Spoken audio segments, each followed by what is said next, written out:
सावित्री 2 बेटों की माँ थी। उसे इस बात पर बड़ा घमंड था।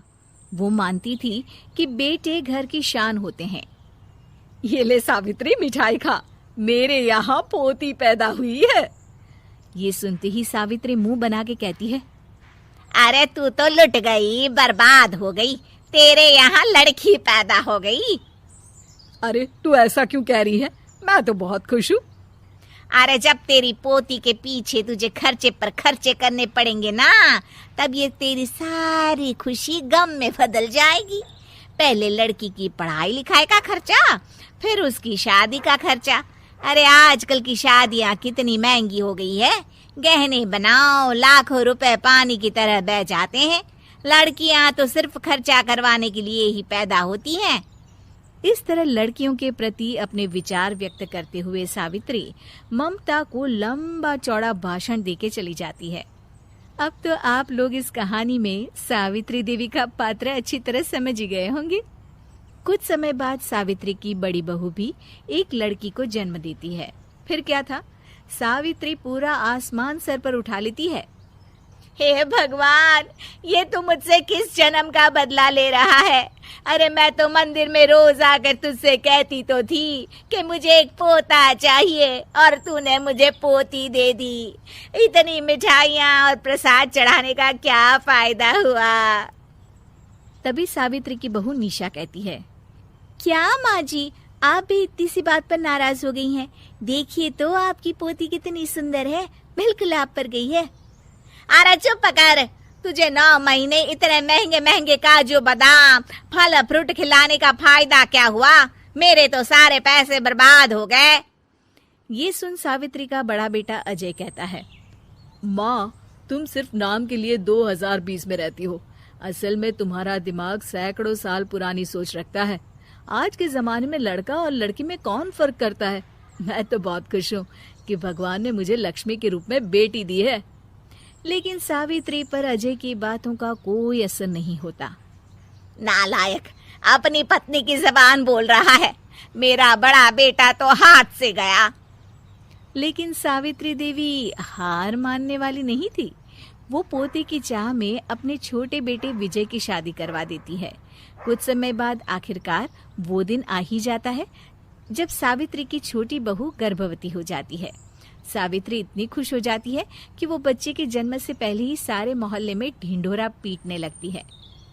ये क्या सावित्री, तू तो पोते के जन्म से पहले ही मिठाई बांट रही है। पहले पोता पैदा तो होने दे, और फिर क्या पता अगर पोते की जगह पोती पैदा हो गई तो। ये सुन सावित्री चिढ़ जाती है।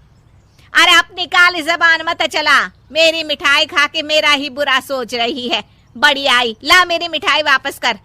देख लेना, इस बार मेरे यहाँ पोता पैदा होगा, पोता। लेकिन ठीक इसका उल्टा होता है। सावित्री की छोटी बहू भी एक लड़की को जन्म देती है। सावित्री फिर से रोना धोना शुरू कर देती है और अपनी छोटी बहू को कोसते हुए भला बुरा कहने लगती है। देखते ही देखते ये सावित्री की रोज की आदत हो जाती है। एक दिन उसकी इस आदत से परेशान होकर विजय अपने भाई अजय से कहता है, भैया, माँ खुद एक औरत होकर हमारी बेटियों को पसंद नहीं करती, उल्टा उन्हें रोज कोसती रहती है। मुझे माँ की यह आदत बिल्कुल पसंद नहीं आती। अरे तू ठीक कहता है, मैं भी अब माँ से तंग आ गया हूँ। अच्छा, तो अब तुम दोनों इस तरह पीठ पीछे मेरी बुराई भी करने लग गए हो? नहीं माँ, हम चाहते हैं कि घर में शांति बनी रहे।